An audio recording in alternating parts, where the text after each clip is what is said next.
انہوں نے اپنی اوقات سے باہر ہو کے یہ فیصلہ کیا ہے۔ آئینی طور پہ دوبارہ ایک جنگ چھڑ گئی ہے۔ صدر عارف علوی صاحب اس بات پہ کیوں مجبور ہوئے کہ انہوں نے یہ فیصلہ دیا؟ اگر election commission of Pakistan date announce نہیں کرتا تو یہ آپ کے سپریم کمانڈر آف پاکستان کی ذمہ داری بنتی ہے کہ وہ ان سے پوچھے۔ جب کنسلٹیشن کے لیے ان کو خط گیا، خط کے جواب میں انہوں نے صاف کہہ دیا کہ ہم آپ کے اس میٹنگ میں شرکت نہیں کر سکتے۔ الیکشن کمیشن آف پاکستان ایک 2017 ہے، اس کی شک نمبر 57۔ پریزیڈنٹ آپ کا جو صدر مملکت ہے، جو سپریم کمانڈر ہے، وہ الیکشن کی ڈیٹ اناؤنس کر سکتے ہیں after consultation with the commission. ہمیں اس کنڈیشن میں لانے والے یہ کچھ مخصوص لوگ ہی ہیں جنہوں نے اس ملک کا بیڑا غرق کر دیا۔ کہ اب دوبارہ عدلیہ بیچ میں انٹروین کرے گی اس مسئلے کو حل کرانے کے لیے؟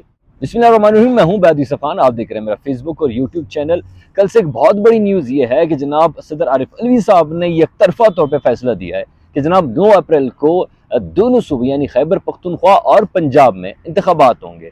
اب اس فیصلے کو لے کر پارلیمنٹ میں بڑی بحث ہوئی اور پارلیمنٹ میں اس فیصلے کو بڑی تنقید کا نشانہ بنایا گیا، بلکہ نہ صرف تنقید بلکہ ڈاکٹر عارف علوی صاحب کو یہ تک کہا گیا کہ جناب انہوں نے اپنی اوقات سے باہر ہو کے یہ فیصلہ کیا ہے۔ یہ خواجہ آصف صاحب کا کہنا تھا، اور ساتھ ہی ساتھ ضمنی بل جو ہے، ضمنی مالیاتی بل، وہ بھی منظور ہوا، اسی پہ بات کریں گے۔ لیکن جو سب سے بڑا مسئلہ اس وقت پاکستان میں ہے کہ آئینی طور پہ دوبارہ ایک جنگ چھڑ گئی ہے۔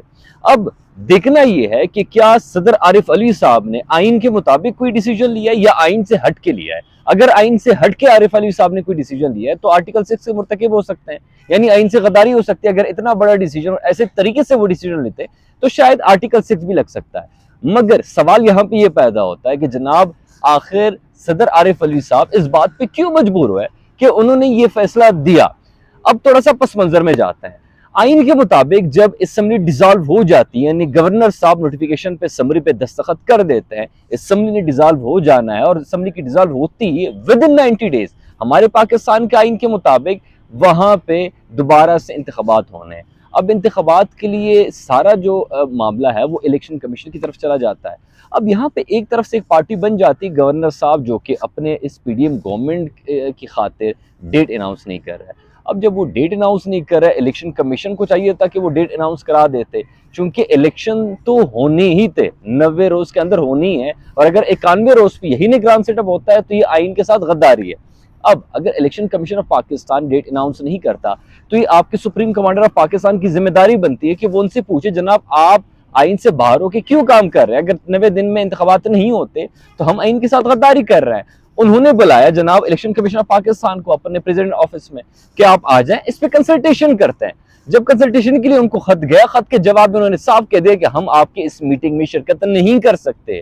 اس کے بعد جا کے عارف علوی صاحب نے آئین کے اس شک کے اوپر جو میں ابھی آپ کو بتانے والا ہوں، انہوں نے یہ فیصلہ دیا کہ جناب ہم 9 اپریل کو دونوں صوبوں میں انتخابات کا اعلان کرتے ہیں۔ اب آتے ہیں کہ انہوں نے کس آئین کے تحت، کس شک کے تحت وہاں پہ الیکشن کا اعلان کر دیا۔ جو الیکشن کمیشن آف پاکستان ایک 2017 ہے، اس کی شک نمبر 57 جہاں پہ الیکشن پروسیجر کی بات کی جاتی ہے، وہاں پہ سب سے پہلے سنٹنس میں کلیئرلی یہ ڈیفائن کیا گیا ہے۔ آپ کی اسکرین پہ اس وقت وہ چل رہا ہوگا کہ جناب پریزیڈنٹ آپ کا جو صدر مملکت ہے، جو سپریم کمانڈر ہے، وہ الیکشن کی ڈیٹ اناؤنس کر سکتے ہیں after consultation with the commission. یہاں پہ مراد کمیشن کا الیکشن کمیشن ہے۔ اب اس کو اگر آپ مزید پڑھیں تو مزید وضاحت ہو جاتی ہے۔ اب معاملہ ایک یہ ہے کہ اس وقت پاکستان نہ صرف کنسٹیٹیوشن طور پہ مکمل تباہی کی طرف جا رہا ہے، سیاسی طور پہ ہمارا ایک پولیٹیکل سٹرکچر پہلے سے کولیپس کر گیا ہے۔ سیکیورٹی خدشات اس وقت ملک کے ہر ایک حصے میں، ہر ایک انسٹیٹیوشن میں آپ کو دھماکے نظر آئیں گے، ہر ایک انسٹیٹیوشن پہ آپ کو ریڈ الرٹ نظر آئے گا، اور ساتھ ہی ساتھ جو سب سے بڑا مسئلہ ہے وہ ہے فائنینشیل کرائسس۔ اس وقت ملک ڈیفالٹ کے دہانے پہ ہے۔ ان ساری چیزوں کو لے کے آپ کو ایسا نہیں لگتا کہ ہمیں اس کنڈیشن میں لانے والے یہ کچھ مخصوص لوگ ہی ہیں جنہوں نے اس ملک کا بیڑا غرق کر دیا؟